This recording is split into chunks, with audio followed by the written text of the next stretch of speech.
Good Friday, the Christian holiday commemorating the crucifixion of Jesus Christ, is also Pope Leo XIV's first Easter as head of the church. Joining us right now to break down the significance is Vanessa Corcoran, professor of church history at Georgetown University. Vanessa, thank you so much for being here. We appreciate it. Thank you for having me. All right, so talk to us a little bit about sort of the significance of all of this. Why does this first Holy Week under Pope Leo feel especially significant? So it's been almost a year exactly since Pope Francis passed away on Easter Monday, April 21st, 2025. And this year, what we're witnessing is Pope Leo's first liturgical Lenten season and the beginning of the Easter season. So on Holy Thursday, he washed the feet of 12 Roman priests. Today, on Good Friday, he is participating in the Via Crucis at the Colosseum, the Way of the Cross, or more commonly known as the Stations of the Cross. And he will be carrying the cross to all 14 stations, the first pope in modern history to do so.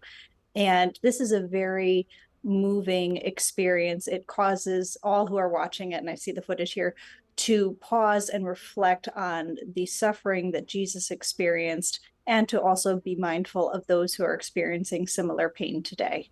And walk us through, I mean, with an image that powerful, I'd imagine that that is really going to resonate with so many families, so many of the faithful.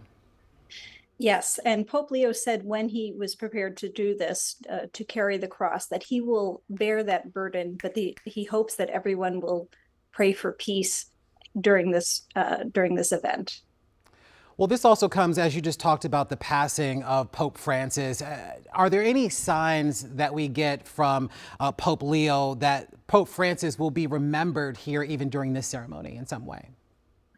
Absolutely. During the Lenten season, it's a time to be reflective in all ways. And I am thinking of how Pope Francis spent his last Lenten season last year. On his last Holy Thursday, he visited a crowded prison in Rome and ministered to those who are incarcerated.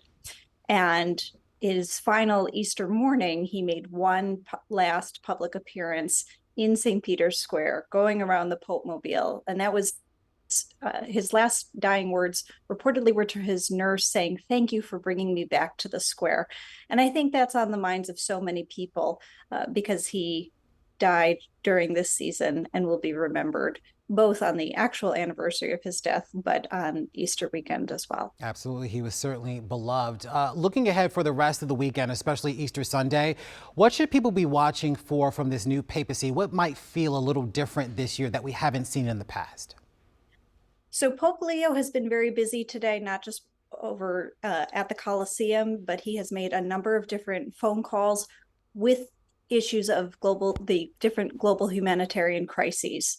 Apparently, he earlier today called the president of Israel, Isaac Herzog, to reopen all paths of dialogue to end the Iran war. During a phone call, he has also called Ukrainian President Zelensky about providing aid.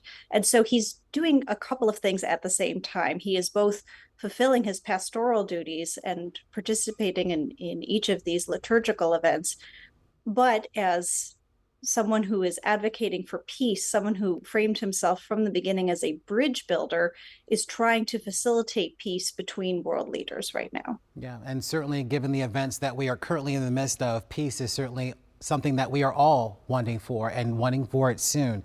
Vanessa Corcoran, professor of history at Georgetown University, thank you so much for being here. We really appreciate your time today. Thank you. Take care.